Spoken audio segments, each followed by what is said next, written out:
In a move symbolizing the new way of campaigning on the internet, President Obama's re-election team has bypassed television ads to release a documentary film online. The road we've traveled will be screened for the president's supporters tonight. Let's take a look. His advisors would ask where to begin. Which urgent need would he put first? Which is 1, which is 2, which is 3, which is 4, which is 5? Where do you start? If we don't do this now, it will be a generation before 30 million people have health insurance. And with more on how campaigns are evolving on the web, we're joined again by two journalists from the new website, Daily Download. Lauren Ashburn is the site's editor-in-chief and formerly with USA Today Live and Gannett. Howard Kurtz is Newsweek's Washington bureau chief and host of CNN's Reliable Sources. So bypass buying all that national airtime, bypass making deals with networks and television stations, just make it available to watch whenever. A big deal? To everyone, it is a big deal. This is the primary way that the Obama campaign is communicating with people.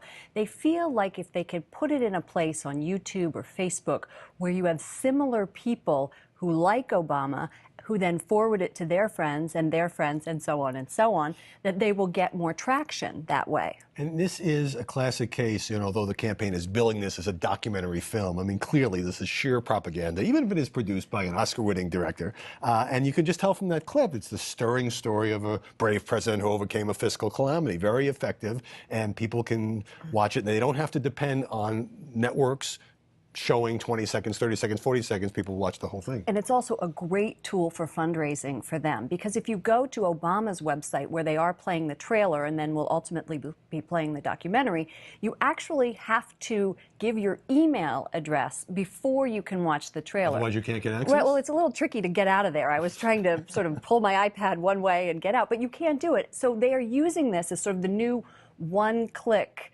way to get your attention. And isn't this just a new way of doing a very old thing? Party political broadcasts have been around forever. Profiles of candidates made by the party apparatus have been around for a very long time. We're just trying to catch up with how people consume media, aren't we? Well, I think that it's an interesting point. Yes, more people are online. People are going away from traditional media. But as you said at the very beginning, this is a very cost-effective way for them to get their message out. Campaign ads cost millions of dollars, which flow to networks and local stations. You avoid that.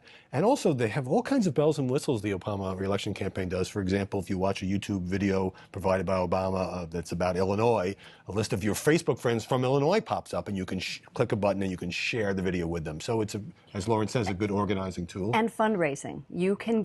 They can get your money right out of your pocket with one click. Here, join, give me $25 or whatever. And you can't do that from traditional media. So it's more than just passive consumption. It's a way of drawing you into a whole set of relationships, possibility for more content and click-through. There's a lot going on there. Sharing, yes. And contributing. Another place where there's a lot of activity is on Facebook, and campaigns, I guess, are still finding their way, but very active in that very popular venue. Well, not only are the campaigns active, but we found that people who don't like a particular candidate are also very active. Let's take a look at some of the pictures. One that we found we absolutely loved is this anti-Romney Facebook group. 1 million Irish setters against Mitt Romney. And here you have the dog on top of the car because of the incident that happened 30 years ago. Right, and it's been a great organizing tool. That's very funny. But there are also groups like Mitt Romney is a big government rhino. Right. And then how about Republican in name only. Republican in name only. Thank you for not an African large man. Without the H. Right. And what about Newt? Yeah, take a look at Newt. Here's the negative Newt website on Facebook, the page on Facebook, no to Newt Gingrich. And if you look, the little girl here in the front has a big yawn on her face, very subtle. But each of these have thousands of followers, and some have more. There are also less polite ones like Newt Gingrich, will you please shut up? And there's one that has a picture of Newt Gingrich as the devil. So it's a way for people who are animated enough by politics that they don't like somebody who's running to share that. And then when you turn to President Obama, there's one group that's, I'd like the title, I hate it when I wake up in the morning and Barack Obama is president. But there's also a group called Nobama Countdown, Nobama.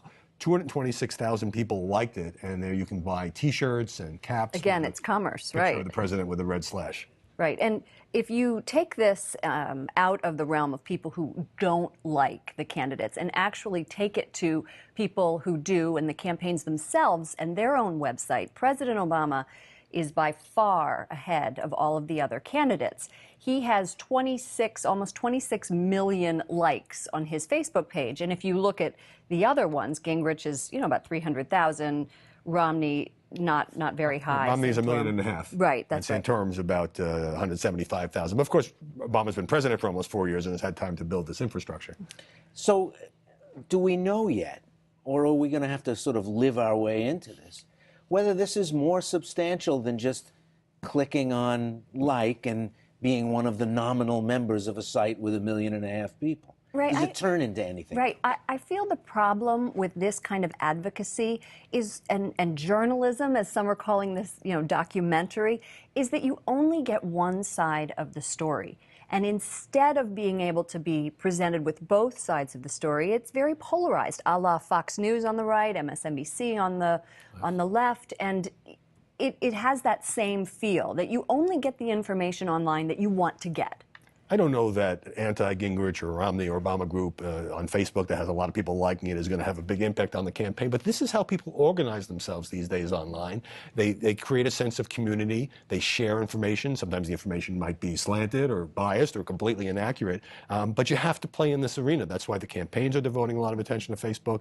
And that's why the opponents of these candidates are also ginning up these groups. All my years of covering old-fashioned politics, the pros knew there were differing levels of commitment, whether you could get somebody to put a lawn sign on their lawn, or canvass at a mass transit station, or do something as simple as wearing a button. This seems to be so effortless that it involves almost no commitment, and it's hard to understand just how deep this goes yet. Well, it'll be a great test, Ray, to see how many people actually give money based on watching a documentary. You can get them to watch. As you say, it's very passive, but when it comes to taking an action, you're right. I think the answer is still pretty unknown. I am all for lawn signs and bumper stickers. They're part of the fun of politics, but it's very 20th century. I mean, we've already learned that campaigns can raise a ton of money through the internet. Ron Paul has demonstrated this again and again. So I don't think it's any longer theoretical. I think we saw it in 2008 in a big way, but now it's grown exponentially, and the sophistication of these campaigns and the people who don't like the candidates has grown to the point that they can target. It's kind of like Google does when Google can, as you search for things on your computer, learns which advertisements to target to you that you might be interested in. The campaigns are doing that as well. That's why the Obama campaign, maybe others, getting your email address is so significant, because that's a form of data mining. The more they know about you, the more they can try to send you messages that might appeal to you. And the Obama campaign itself says that video now on the web is the primary way that they are communicating. In the age of ever faster news cycles, one story that seems to have legs, and more legs than an Irish setter, is that would be 5. the gathering pro and anti-Rush movement online. Is this something that should disturb, worry advertisers, stations, and the man himself making $50 million a year? Well, Ford company actually talked about this, Ray, and said that they are not quite sure yet whether or not they should allow a vocal minority in social media drive business decisions. However, that's exactly what they did, and a lot of other companies did as well. What's really fascinating about this is there are these hashtags on Twitter, which is a way you organize a subject. And so there's a Stop Rush, Boycott Rush, and one called Hate Radio. The difference here is that they target by name specific advertisers. There's one about Walmart, so that people who are opposed to Rush Limbaugh put pressure on these companies to withdraw their advertising from the Rush Limbaugh show because of the attack that he made on the Georgetown law student. But it is troubling to a lot of people, even on the left, people who don't like Rush Limbaugh. Bill Maher, for example, has actually spoken out in favor of Limbaugh on this, because if you can use this tactic against somebody you don't like ideologically, you can use it against anybody, and it almost could have a chilling effect, not taking a stand one way or another on what Limbaugh said, but the use of online organizing to try to kick somebody off the air. Howard Kurtz and Lauren Ashburn, good to talk to you both. Thank you. Thank you.